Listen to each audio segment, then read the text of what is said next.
El santo del día. Beato Enrique Suso, 28 de marzo. Enrique Suso. En la comunidad encontró como profesor un místico muy famoso que influyó de él de manera inmensa. Era el padre Eckhart, cuyos consejos seguían muchas personas con gran entusiasmo. Enrique, decía el padre Eckhart, demuestra tan gran sabiduría que parece como si Dios no le hubiera ocultado nada. Los datos que vamos a narrar enseguida están extraídos de la autobiografía del propio Enrique Suso. Los primeros años de religioso no fue muy fervoroso, pero luego un día empezó a oír continuamente este mandato: renuncia a todo lo que no le ayude a conseguir la santidad. Y se repetía tan frecuentemente este mandato en su mente que se propuso empezar una vida espiritual seria. El demonio intentó disuadirlo y desanimarlo con consideraciones de prudencia humana, haciéndole ver que esa conversión era demasiado rápida y que no sería capaz de perseverar en el bien.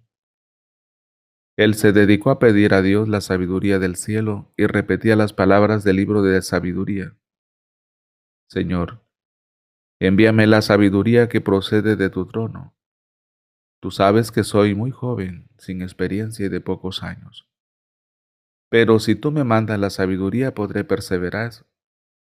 Y pedí al Espíritu Santo el don de consejo y la virtud de la prudencia, y así logró perseverar en su buen propósito. En adelante, durante toda su vida, será un admirador constante de la sabiduría eterna, y recomendará a sus discípulos el pedir mucho a Dios el don de la sabiduría.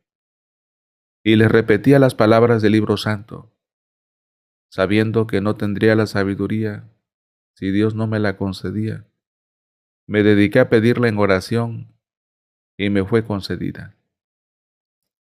Su amor a la Virgen María era inmenso y predicaba constantemente su devoción. Publicó el libro titulado Sabiduría Eterna, el cual fue sumamente famoso y muy popular por varios siglos. Al principio de su conversión creyó Enrique que debía dedicarse a mortificaciones muy fuertes, y así lo hizo.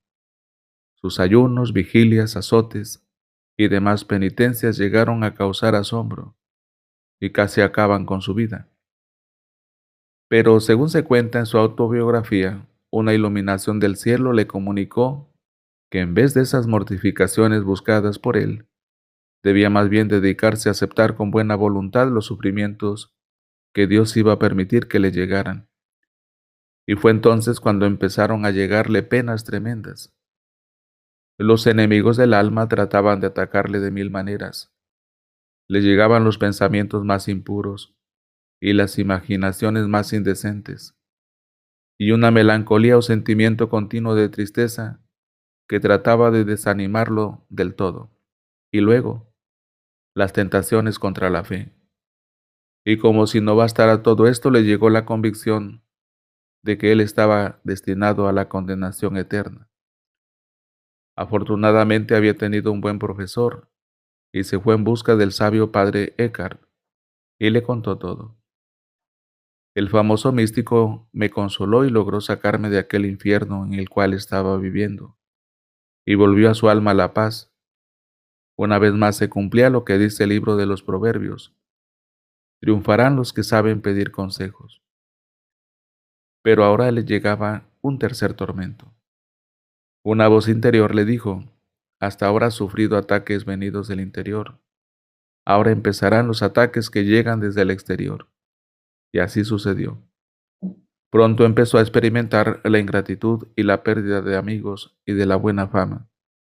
Sus paisanos se dividían en dos clases: los fervorosos y los relajados. Los fervorosos querían que se cumpliera exactamente los deberes de piedad.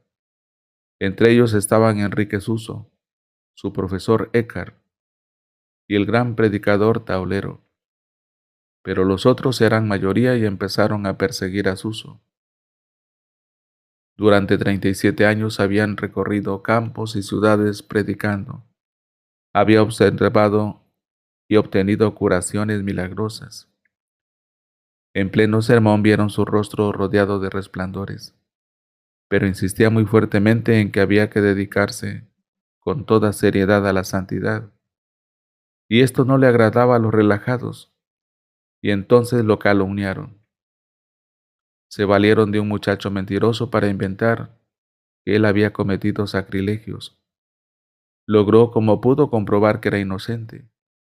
Luego inventaron que Enrique había tratado de envenenar a una persona. Pronto se supo que eso era mentira. Lo acusaron de haber inventado un milagro, pero los mentirosos quedaron al descubierto. Fueron tantas a las acusaciones que tuvo que huir por un tiempo a Holanda. Sin embargo, allá también lo acusaron de haber escrito herejías contra la fe. Él logró probar que todo lo que había escrito estaba de acuerdo con nuestra santa religión. Luego le llegó otro sufrimiento. Su hermana, que era religiosa, perdió el fervor y se retiró de su comunidad. Enrique ofreció por ella una grave enfermedad que él tuvo que sufrir, y con este sentimiento logró que la prófuga volviera otra vez al convento, donde pasó santamente sus últimos años. Enrique fue nombrado como superior de un convento de padres dominicos. Aquel convento estaba terriblemente endeudado.